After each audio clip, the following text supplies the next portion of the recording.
사도들이 백성에게 말할 때 제사장들과 성전 맡은 자와 사두개인들이 이르러 예수 안에 죽은 자의 부활이 있다고 백성을 가르치고 전함을 싫어하여 그들을 잡음에 날이 이미 저물었으므로 이튿날까지 가두었으나 말씀을 들은 사람 중에 믿는 자가 많으니 남자의 수가 약 5천이나 되었더라. 이튿날 관리들과 장로들과 서기관들이 예루살렘에 모였는데 대제사장 안나스와 가야바와 요한과 알렉산더와 및 대제사장의 문중이 다 참여하여 사도들을 가운데 세우고 묻되 너희가 무슨 권세와 누구의 이름으로 이 일을 행하였느냐? 이에 베드로가 성령이 충만하여 이르되 백성의 관리들과 장로들아, 만일 병자에게 행한 착한 일에 대하여 이 사람이 어떻게 구원을 받았느냐고 오늘 우리에게 질문한다면 너희와 모든 이스라엘 백성들은 알라. 너희가 십자가에 못 박고 하나님이 죽은 자 가운데서 살리신 나사렛 예수 그리스도의 이름으로 이 사람이 건강하게 되어 너희 앞에 섰느니라. 이 예수는 너희 건축자들이 버린 돌로서 집 모퉁이의 머릿돌이 되었느니라. 다른 이로서는 구원을 받을 수 없나니 천하 사람 중에 구원을 받을 만한 다른 이름을 우리에게 주신 일이 없음이라. 안녕하세요. 행복한 아침 묵상으로 인사를 드립니다. 최병락 목사님이 쓰신 부족함이라는 책에 보면 사자를 길들이는 법이 나오고 있습니다. 이 사납고 용맹한 사자를 길들이는 법은 생각보다 아주 간단합니다.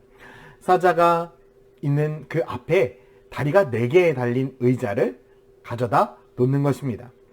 그러면 보통 사자는요, 하나의 목표물을 바라보고 그것에 달려들어서 그것을 사냥한다라고 합니다.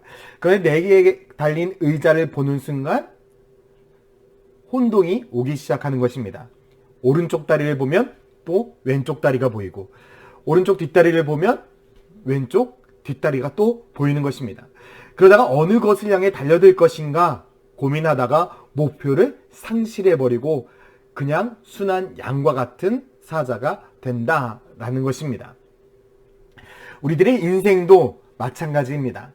정말 바라보아야 될 것을 바라보지 못하는 인생이 된다라고 한다면 우리 또한도 목표를 잃어버린 한 사람에 불과합니다. 우리들의 인생은 어떠한 인생이 되어야 되겠습니까?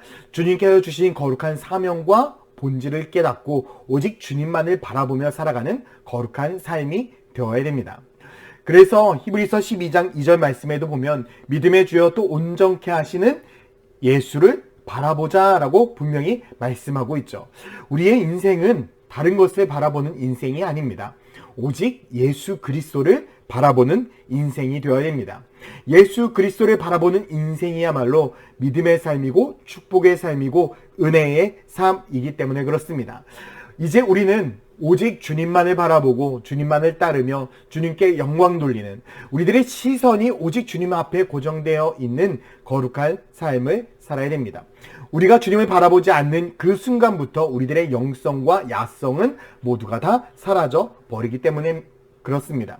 오늘 본문에도 보면 평생 마음 가운데 한을 지고 살아갈 수밖에 없었던 한 사람이 등장합니다. 바로 베드로입니다. 베드로는 어떻습니까? 예수 그리스도께서 십자가에 못 박힐 그때 가야바의 그 뜰에서 예수 그리스도를 부인했던 사람입니다. 아마 베드로는 평생 이 마음을 잊지 못했을 것입니다. 그런데 다시금 한번 그 가야바의 뜰에 등장하게 됩니다. 왜 그렇습니까? 이들이 부활하신 예수 그리스도에 대한 복음을 증거하는데 놀라운 역사와 기적을 함께 증거하고 있습니다. 그러한 모습을 제사장과 사두개인들이 너무나 싫어했던 것입니다. 사도행전 4장 2절에 보면 예수 안에 죽은 자의 부활이 있다고 백성을 가르치고 전함을 싫어하여, 당연히 제사장들은 예수 그리스도의 부활을 증거하는 것을 싫어했을 것입니다. 왜냐하면 만약 제자들이 전하는 예수 그리스도의 부활이 진짜라고 한다면 그들은 메시아를 죽인 역적이 되기 때문이죠. 그래서 어떠한 방법으로든 그들이 예수를 전하는 것에 대해서 막아야만 했습니다. 그래서 다시금 한번 가야바의 뜰에 모여서 어떠한 권세로 이러한 능력 있는 일들을 행하느냐라고 질문을 하고 있죠. 그래서 7절 말씀에 사도들을 가운데 세우고 묻되 너희가 무슨 권세와 누구의 이름으로 이 일을 행하느냐라고 이야기합니다. 드디어 기회가 왔습니다. 베드로는 당당하게 이렇게 답을 하고 있습니다. 10절부터 보면 너희와 모든 이스라엘 백성들은 알라.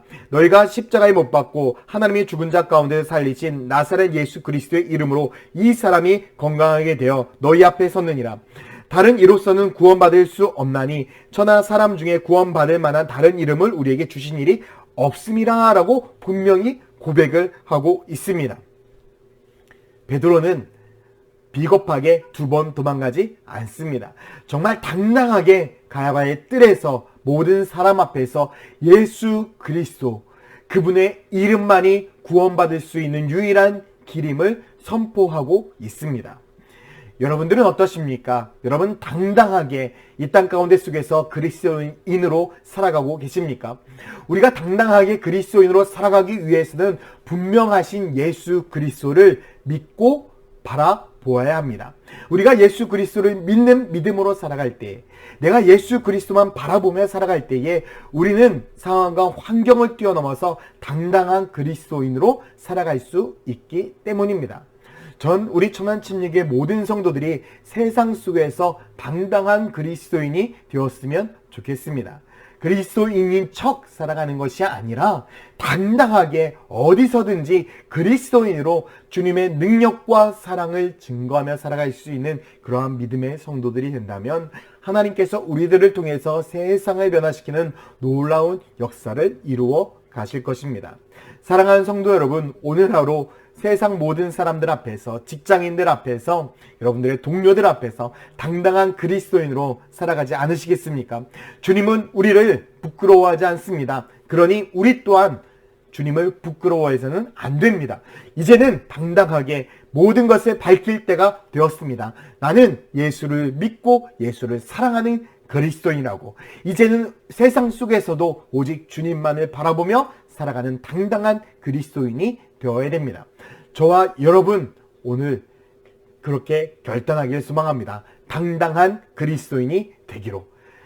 그럴 때에 하나님께서 우리를 통해서 세상에 놀라운 역사를 이루어 주실 것입니다. 함께 기도하겠습니다. 사랑과 은혜의 하나님, 오늘 하루도 우리가 이 땅 가운데 속에서 당당한 그리스도인으로 살아가는 축복을 누리게 하여 주시고, 그 당당한 그리스도인이 되기 위하여 오직 주님만을 바라보고 주님만을 믿는 믿음으로 살아가게 하여 주시옵소서. 감사드리며 예수 그리스도의 이름으로 기도드렸습니다. 아멘.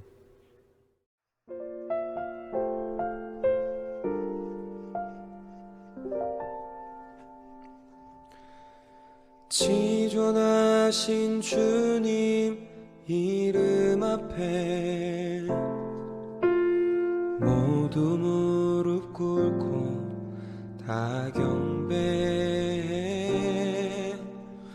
거룩하신 주님 보좌 앞에 엎드려 절하세.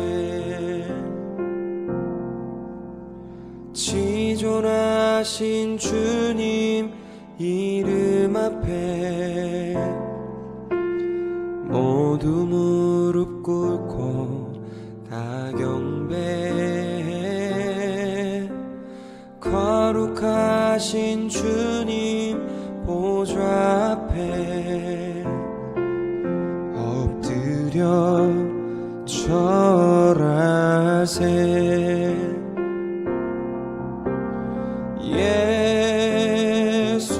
예수는 그리스도,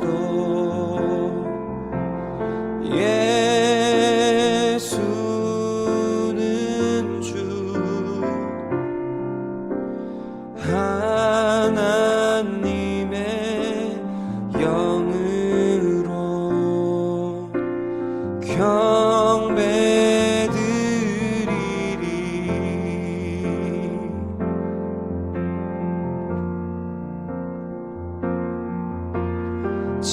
지존하신 주님 이름 앞에 모두 무릎 꿇고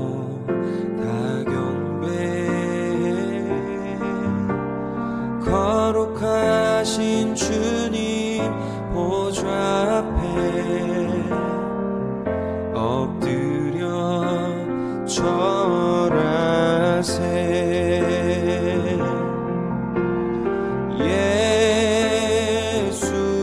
예수는 그리스도, 예수는 주,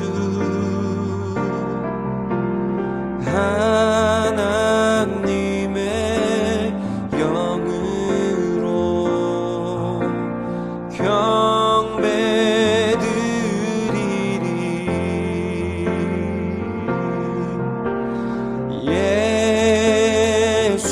예수는 그리스도, 예수는 주,